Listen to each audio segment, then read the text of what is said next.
नमस्कार, मैं हूं जटाशंकर सिंह। आइए देखते हैं मेट्रो इंडिया न्यूज, हर खबर पर खास नजर।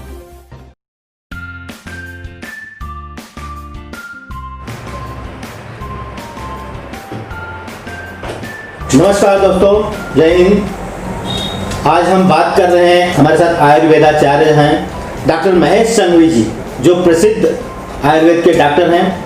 घाटकोपर में इनका बहुत बड़ा एक क्लिनिक है, हर तरह के रोगों का उपचार करते हैं। और आज जो आयुर्वेद पर यह बातचीत हमारा उनके साथ हो रहा है, वह आधुनिक शिक्षा जो चिकित्सा पद्धति है, आधुनिक चिकित्सा पद्धति और आयुर्वेद को लेकर जो एक आपस में संघर्ष की बात कही जा रही है। कुछ डॉक्टर हैं जो आयुर्वेद को नहीं मानते हैं, आयुर्वेद के जो आज यहाँ के बड़े डॉक्टर्स हैं उनको ऑपरेशन करने से रोक रहे हैं। इन सब समस्याओं को लेकर आज डॉक्टर महेश संघवी जो हैं खुलकर सामने आए। इन्होंने एक प्रेस कॉन्फ्रेंस की है और अपनी बात जो है उन्होंने मीडिया के माध्यम से आम जनता को और सरकार तक और जो डॉक्टर विरोध कर रहे हैं उनके सामने भी रखी है। हम डॉक्टर साहब से जानना चाहते हैं, डॉक्टर साहब क्या है मुद्दा, जरा हमारे दर्शकों को और जो इसका विरोध करने वाले हैं उनके सामने भी खुल के रखें, ताकि उनको भी समझ में आए कि इस चीज का जो हमारे जो भारत का जो मूल सिद्धांत है चिकित्सा पद्धति आयुर्वेद की, उसका विरोध क्यों हो रहा है। देखिए, विरोध के बारे में ये आज कुछ नया नहीं है। हम आज़ाद हुए तब से लेकर अभी तक आयुर्वेदिक डॉक्टर ये नहीं कर सकते, आयुर्वेदिक डॉक्टर वो नहीं कर सकते, उसके बारे में कई सालों से कुछ न कुछ लीगल मतलब जो है एलिगेशंस आते हैं, उसके लिए संघर्ष करना पड़ता है। मुझे ये समझ में नहीं आता है, जब सुप्रीम कोर्ट ने चुकादा दे दिया कि आपके सिलेबस में जो कुछ भी पढ़ाया जा सकता है वो आप प्रैक्टिस कर सकते हैं। प्रश्न मेरा ये है, हमारे विद्वान मित्रों का, हमारे कलीग्स जो है, हमारे जो मॉडर्न चिकित्सक की जो एक पद्धति है या पूरा गुट है, मैं उनसे ये पूछना चाहूँगा कि भाई ये क्या कोर्स जो है आयुर्वेद वालों ने बनाया है? क्या ये आज ही बना है? ये कई सालों से है। जब अंग्रेजी विज्ञान नहीं शुरू हुआ, जिनका 500 साल का इतिहास नहीं है, उससे पहले क्या सर्जरी नहीं होती थी? अब वेद के ज़माने से ले लीजिए, उस समय में भी युद्ध होता था तो उस समय भी शल्य चिकित्सा हुआ जाती थी। और जो है बहुत सारे लोग बहुत सारे उदाहरण देते हैं, मैं उसमें नहीं जाना चाहूँगा। लेकिन सबसे पहला ईस्ट इंडिया कंपनी ने सबसे पहला मॉडर्न कॉलेज जो है कलकत्ता में बनाया, और उस समय उनको पढ़ाने वाले अपने आयुर्वेद के चिकित्सक ही थे। और पूरी जगत जानती है कि भाई आयुर्वेद के फादर जो है और सुश्रुत भगवान जो है, Lord Sushruta, he is the father of surgery. अब उनकी यहाँ की कॉलेजेस में, फॉरेन की कॉलेजेस में उनके स्टेच्यू है, वर्ल्ड के पास उनके स्टेच्यू है। सर्जरी की टेक्स्ट बुक के अंदर में जो है as a father of surgeon उसका रेफरेंसेस है, और ये कोई आयुर्वेद वालों ने नहीं लिखा है। हाँ, ये मैं ज़रूर मानता हूँ कि अशोक के ज़माने से हमारे ये देश के अंदर में जो उत्क्रांति शल्य चिकित्सा की होनी चाहिए वो नहीं हो पाई। किसी कारणवश ये पूरा का पूरा साहित्य बाहर गया और वहाँ पर जाके ये डेवलपमेंट हुआ। तो मैं जो मानता हूँ कि कोई एक पैथी और science, Ayurveda is life science है, लेकिन मॉडर्न चिकित्सा वो एक पैथी है। पैथी बहुत अच्छी होती है क्योंकि उसमें आपको बदलाव करने का, आपको गलत चीज़ें निकालने का, नई चीज़ें ऐड करने का मौका मिलता है। लेकिन हमारे आयुर्वेद जो है वो शाश्वत है, वो नियम है, जब तक यूनिवर्स रहेगी तब उसमें चेंज नहीं होगा। लेकिन आपने यदि कोई मॉडिफिकेशन फिजिक्स विज्ञान से लेकर किया, केमिस्ट्री विज्ञान से लेकर किया, या किसी विज्ञान को लेकर ले लिया, तो साइंस जो है किसी एक पद्धति का नहीं होना चाहिए, ऐसा मेरा मानना है। जैसे अब्दुल कलाम जी अपने को कहते थे कि अणु बम की एक जो ऊर्जा वो इलेक्ट्रिसिटी भी पैदा कर सकती है, और अणु बम यदि जापान में फेंका गया तो उसका दुष्परिणाम हम आज भी देख रहे हैं। यानी विज्ञान का सदुपयोग ज्ञान के साथ में और धर्म के साथ होना चाहिए, वो हमें दिखने को मिलता नहीं है यहाँ पे। और वो उन्होंने जरूर चेंज किया है, डेवलपमेंट किया है, लेकिन वो पूरा का पूरा आधार आयुर्वेद के ऊपर, सुश्रुत के जो प्रिंसिपल है उसी के ऊपर है। तो मुझे ये समझ में नहीं आता है कि उनको विरोध हमसे क्यों है। सर, जब दोनों का जो मकसद है उपचार है करना, फिर टकराव की बात कहाँ से उत्पन्न हुई? इसमें जो रोका जा रहा है ऑपरेशन करने को लेकर, मेन टकराव वहाँ से शुरू हो रहा है। आयुर्वेद के जो डॉक्टर्स हैं उनको कहीं ना कहीं एक तरह से बंदिशों पे ला दी जा रही, देखा जाए तो।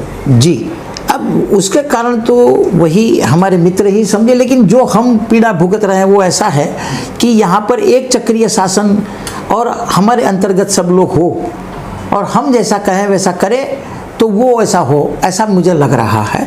हो सकता है मैं गलत भी हूँ, लेकिन इसके मेरे प्रेस रिव्यू में भी मैंने कहा कि इसके पहले DMLT जो लोग लगाते उसमें से हिंदुस्तान का पूरा बुरा हो गया, इनका ये हो गया वो हो गया, कोई प्रमाण नहीं पाए और ज़बरदस्ती जो है वहाँ पर पैथोलॉजिस्ट होना चाहिए, ऐसा एक कार्यक्रम किया जिसमें देश का नुकसान हुआ, लेकिन इसमें कोई सुधार आया या खराब हो गया ऐसा मुझे तो नहीं दिख रहा है। वो उन्हीं लोगों को प्रूव करना चाहिए और आम जनता को उसके बारे में जागरूक होना चाहिए कि हमारे ही भाई अपनी खुशी के लिए आपकी हमारी चिकित्सा सेवा करने की पद्धति के अंदर में क्यों रोड़ा डाल रहे हैं। सर एक और बात है जो आम लोगों को भी कचोटती है और डॉक्टर्स जो हैं आयुर्वेद के उनको, कि सेंट्रल कानून कुछ और कहता है, हर स्टेट के कानून कुछ और कहते हैं, इसमें भ्रामक स्थितियां पैदा हो जाती है आयुर्वेद को लेकर के। जी ये मैं आपसे बहुत सम्मत हूँ और मैं आदरणीय श्री नरेंद्र मोदी जी को मैं प्रणाम करता हूं कि उन्होंने पहल की है। ये जो अधिवेशन क्यों जारी करना पड़ा, क्योंकि उस राज्य में वहाँ पर MS Ayurveda, MS gynaec, MS ophthalmology, MS शल्यशालाक्य तंत्र वगैरह सिखाया जाता है।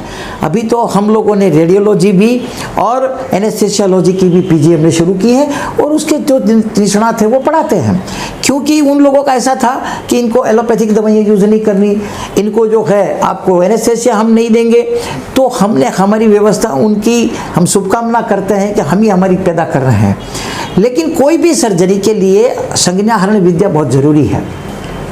दूसरा, उसमें पाक न हो जाए, कॉम्प्लिकेशंस न हो, उसके लिए वेदना स्थापनीय गण, एंटीबायोटिक इत्यादि की ज़रूरत पड़ती है। उन्हीं के लिए ऊपर बैंड कर दिया। तो ये हो गया कि मेरे सामने भोजन है, मेरे को भूख लगी है, लेकिन मेरे हाथ बंधे हुए हैं। सरकार ने भोजन बना के हमको एजुकेशनल सिस्टम दे दी, प्रजा के पास उसकी सेवा की ज़रूरत है, लेकिन बीच में एक कोई ग्रुप ऐसा है कि जो ये हाथ बंद के रखा है कि भाई हम न भोजन पा रहे हैं न भोजन की सर्विस हम दे रहे हैं। इसका ये जो अंतर है वो निकल जाना चाहिए। और मेरा आपसे सभी से निवेदन है प्रजा को कि ये जाहिर करे कि जितनी भी आपदा आई उस समय हमारे integrated doctors, Ayurveda allopathic mix practice करने वाले ने जितनी सेवा दी है, इतने हमारे विद्वानों ने दी है क्या? एक सिंपल एग्जांपल ले लीजिए, आज का कोरोना पेंडेमिक्स के अंदर में जितने आयुष डिपार्टमेंट के डॉक्टरों ने सेवा दी है, रिस्क लेके काम किया है, भले पैसा दिया है, तो क्या जान से पैसा जरूरी है? तो कितने परसेंटेज वो लोग थे और कितने परसेंटेज हम लोग थे?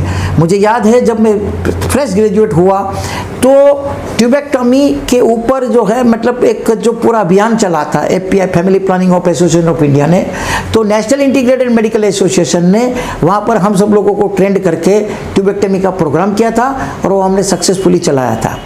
तो उनका कुछ होगा कि भाई हमारी सेवा योजना में, हमारी पढ़ाई योजना में कोई कमी होगी तो वो उनको प्रूव करना चाहिए और वो प्रूव करके सरकार के थ्रू उसको इम्प्रूव करना चाहिए।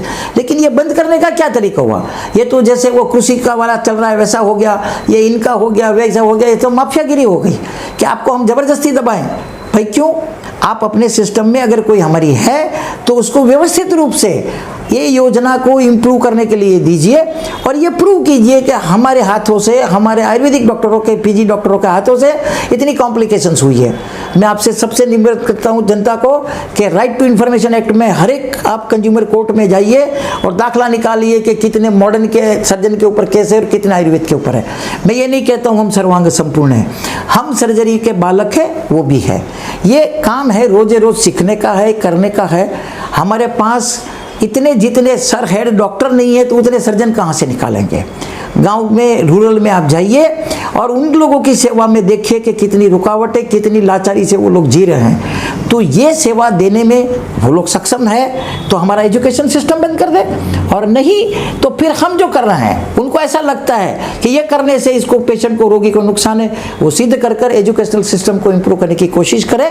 पर ऐसा दबाव डालकर प्रजा को भ्रमित न करें, ऐसी मेरी सभी लोगों से निवेदनती है। और आदरणीय श्री नरेंद्र मोदी जी और उसकी टीम और मेरा आयुष डिपार्टमेंट और हेल्थ मिनिस्ट्री को मैं प्रणाम करता हूं कि ऐसे झूठे दबाव में आकर, झूठी मतलब जो है प्रेशर के अंडर में इस देश का नुकसान न करें।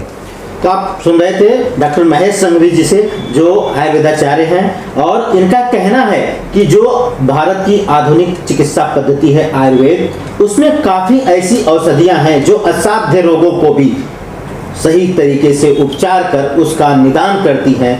लेकिन आधुनिक शिक्षा पद्धति के कुछ जो बड़े लोग, बड़ी कंपनियां, बड़े डॉक्टर्स हैं, वो कहीं न कहीं इस मामले को हस्तक्षेप कर रोक रहे हैं। तो हमारा भी उनसे अनुरोध है कि जो प्राचीन शिक्षा पद्धति है, चिकित्सा पद्धति है भारत की आयुर्वेद, उसको बढ़ावा दिया जाए, उसको भविष्य में और निखारा जाए, ताकि इससे जुड़े जो लोग हैं उनको उसका लाभ मिले और देश की जनता को उसका लाभ मिले। हमारी शिक्षा चिकित्सा पद्धति जो आयुर्वेद है वो देश विदेश में उसका और भी प्रचार प्रसार हो और लोगों को उससे फायदा मिले। Jatashankar Singh, metro India news, Mumbai.